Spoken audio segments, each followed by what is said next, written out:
Since the start of the Gaza slaughter, we've seen many Muslim commentators going on pro-Israel platforms and answering questions on the genocide in Gaza. I have to be honest, I am somewhat ambivalent on this. I fully get, if Muslims don't represent themselves, who else will? Surely it's better we speak up for ourselves. We know our struggle better than non-Muslims. I get it. The main goal, I suppose, is to convince the Western audience, right? That's the objective. We want to put across our views and convince the Western audience about the awful situation in Gaza, and hopefully they'll listen, and help us change government policy. That's the argument in a nutshell, and I think there's a lot of merit to it. I think it does have some impact, undeniably. Some will argue even if one person is convinced, it's a success. So that's the benefit. The problem is, I don't think the impact of these appearances make that much difference, if I'm being honest. Because firstly, I don't think that's what's on offer to Muslims. I don't think they're set up to give pro-Palestine speakers a fair shake. These aren't impartial platforms allowing for objective analysis and a fair hearing. Now, you might argue, that's asking way too much of the enemy. Of course, they're not going to make it easy for us, but we still should make the best of a bad situation. I get that argument too. Some exposure of the truth is better than no exposure, I guess. Now, Bassem Youssef's appearance, I thought could be argued, made the biggest impact. His first appearance has over 10 million views, I think 15. But I would venture to guess, going by the comments on his videos, that the vast majority are from the Muslim world, and people who are already in the pro-Palestine camp. So even his impact is questionable.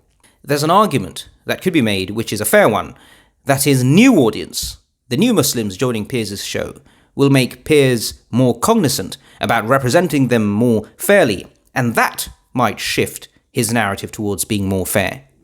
But even here, subsequent shows haven't borne this out. At the heart of this debate is this question, I feel. Is the overall harm done to the cause, the Palestinian cause, the Muslim cause, greater than the minuscule benefit or the benefit from going on these shows? Remember, as a Muslim going on these shows, I don't take anything away from the intellect, courage, and conviction to represent the truth to the world of our beloved representatives. Everyone has done a fantastic job. May Allah reward them for standing up for the oppressed of Gaza. Personally and individually, they've done amazing. But they are sort of representing Muslims as a whole, and if they are carrying the Muslim standard, they ought to be conscious of their responsibilities and how they are being portrayed, and subsequently its impact on Islam and Muslims at large. And that's where people like me and the fellow Muslims get to have a say. Are Muslims and Islam and our oppressed in Palestine being unnecessarily mocked and made fun of through our own participation on these shows? Because frankly, if our own Muslims weren't there, the non-Muslims would have no material to use against us. I'm not saying they'd be singing our praises behind our backs or without us, but at least we wouldn't have a hand in our own mockery, if you know what I mean. I think that's a powerful argument worth discussing too. It seems to me, and this is the main problem I have with these shows, regardless of how good a speaker you are, and all our speakers have been brilliant, mashallah, everything is just so biased and so slanted against them, so that frankly, I'm sorry to say, you're basically cannon fodder for their general entertainment. That's the overwhelming impression, unfortunately.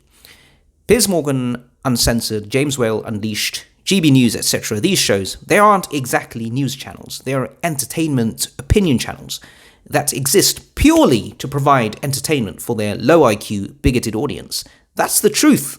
Everyone in the UK knows this. Feelings over facts, that's what they represent. The vast majority of these channels are staunch right-wingers, Islamophobes who hate foreigners.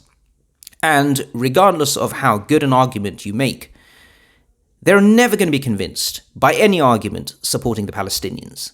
At the same time, the hosts are all washed-up has-been idiots. You can't take any of them seriously. They couldn't be impartial even if a gun was pointed at their heads. You're being interrupted every 10 seconds, so you can't say anything of any substance, because guess what? They have to stick to a pro-Israel agenda, or they'd get fired by the Israel lobby. You're mocked and shouted at like a child, and you're ambushed with ridiculous questions designed to make you look like October the 7th deniers, Hamas supporters, and frankly, foolish. So the net result is you end up looking worse than when you went in. And so do Muslims and Palestinians, I'm sorry to say. That's not because you've done anything particularly wrong in what you've said, it's because they've designed it like that. So that's what happens. They control the narrative. It gets worse. Then they use your so-called savageness, apparently they've just proven it on the show, to justify Israel's genocidal narrative. See, world, that's why we need to eradicate them. See, that's what the IDF is up against. Isn't it right we kill them all? Whether we like it or not, this is the narrative, and when Muslims go on these shows, they're unwittingly partaking in this disgusting, racist, Islamophobic narrative. And if this media narrative is feeding the greater world narrative of dehumanizing Palestinians further, then Muslims should think twice and even harder as they weigh up their decision to partake in these shows. Because we can all march and scream 20,000, 30,000 Palestinian dead, 10,000 children dead, till we're blue in the face. We have for 8+ weeks straight. We can send the best of us on these shows. We have, with pictures of dead babies, stories of 40 dead in one family. But if they don't see Palestinians as equal human beings, then it might as well be 20,000 dead rats in a sewer. I've watched all these interviews. Any fair-minded person can see they're not interested in the truth. They're after having fun at our expense. And ultimately, to a large extent, we are helping them. We are participating in their sick entertainment. Talk TV, Piers Morgan, etc. are getting clicks and views from the bloodshed of innocent Palestinians, and ultimately, it's money in the bank for them. But as I said, I am not saying no Muslims should ever go on any show, but it needs to be people who are media savvy, media trained, and understand how the game is played. They're not all the same, these channels. So ultimately, they don't get played themselves, and Islam and Muslims aren't further dehumanized.